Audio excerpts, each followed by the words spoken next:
Le buzz, Bourgogne-Franche-Comté. Fréquence Plus. Fréquence Plus met la lumière sur vous, qui faites vibrer la région. Lumière sur la ligne des Horlogers, une ligne ferroviaire de montagne historique qui s'étend sur 75 km, reliant Besançon dans le Doubs à la Chaux-de-Fonds en Suisse. Une première phase de modernisation de cette ligne a été réalisée entre 2019 et 2021. La deuxième phase s'est achevée fin octobre après 8 mois d'importants travaux menés par SNCF Réseau, gestionnaire du réseau ferré national. L'inauguration de la remise en service de la ligne a eu lieu le 14 novembre en gare du Val d'Aon.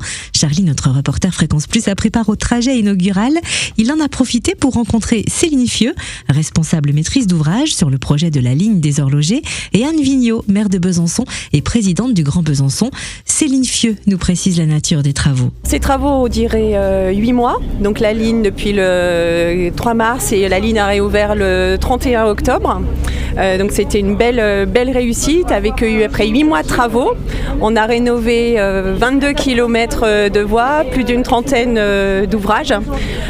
C'était des travaux complexes, très variés, qui ont nécessité 8 mois de coupure de ligne pour qu'on puisse d'abord faire en priorité les travaux de voies. Et une fois que le train est sorti, on a pu attaquer les travaux d'ouvrage qui nécessitaient des échafaudages, avec en plus une complexité, c'est qu'on se trouvait majoritairement en zone classée avec la citadelle. Donc ça a nécessité beaucoup de travail avec les services concernés du Grand Besançon, de l'ABF, de l'État. C'est une vieille ligne ? Oui, elle a été mise en service en 1884. C'est une ligne montagneuse, elle est sinueuse, elle a des rampes importantes, les travaux étaient complexes à organiser. En plus, avec des conditions climatiques parfois difficiles. Il avait neigé au mois d'avril lorsqu'on a commencé les travaux, mais le planning, il a été tenu, donc ça c'est une belle réussite. Alors pourquoi il était important pour la SNCF de refaire ce genre de ligne ?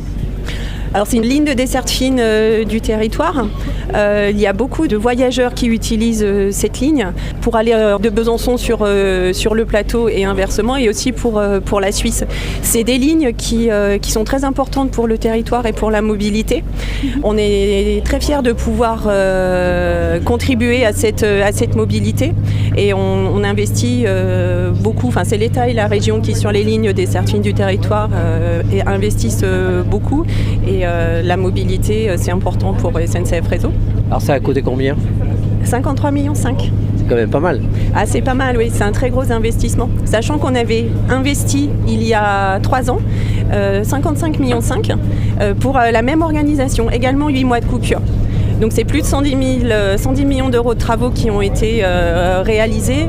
C'est un bel investissement et on est bien content aujourd'hui que les trains puissent rouler de nouveau et apporter le service nécessaire. Alors justement, c'est la ligne des Horlogers. Une fois qu'on est dedans, qu'est-ce que vont regarder les gens ? Qu'est-ce qu'il y a des choses intéressantes qui sont un peu typiques dans les travaux qui ont été faits? Est-ce qu'il faut avoir l'œil ? Alors, l'œil, en arrivant à Besançon, on a entre autres ce qu'on appelle les ponts ferroviaires qui sont dans le quartier Rivotte. Il y a toute la côte de Mort aussi, avec le tunnel de Mort qui a été refait. On a renouvelé la voie à l'intérieur. Il y a la gare de Besançon-Mouillères. On va arriver dans cette gare, ce sera notre point de terminus. Elle a été mise aux normes d'accessibilité aux personnes à mobilité réduite. C'était important, c'est une porte d'entrée sur Besançon. Et cette gare, vous en jugerez par vous-même, elle est moderne. Elle est à la fois simple et surtout elle est accessible. Alors Madame la maire, l'importance de cette réouverture pour Besançon ? Mais écoutez, c'est un grand plaisir parce qu'on a vu les usagers monter très vite dedans. Donc on voit que ça correspond à un besoin. C'est urgent, c'est une réponse à des problèmes d'encombrement de la route, c'est du confort pour les personnes, c'est un bilan écologique intéressant. Et puis surtout, ça fait partie de l'attractivité parce qu'on a de plus en plus de personnes qui viennent vivre dans nos territoires qui n'ont pas forcément envie d'être tout le temps dans la voiture. Donc ça permet d'offrir une alternative à la voiture, surtout que Besançon est de plus en plus concerné par le transfrontalier et qu'on sait qu'il y a à peu près 95% des personnes qui vont traverser la frontière suisse sont en voiture. Et donc ils demandent qu'une chose, c'est d'avoir une alternative. Et puis pour la ville et le Grand Besançon, on a beaucoup aussi de personnes qui font du domicile-travail entre le secteur de Val-d'Aon et Besançon, et c'est une vraie réponse aussi pour un confort et le pouvoir d'achat des habitants de notre territoire. Merci Anne Vigneault, maire de Besançon et présidente du Grand Besançon, et merci également à Céline Fieux, responsable maîtrise d'ouvrage sur le projet de la ligne des horlogers, au micro de Charlie Chevasson, notre reporter Fréquence Plus.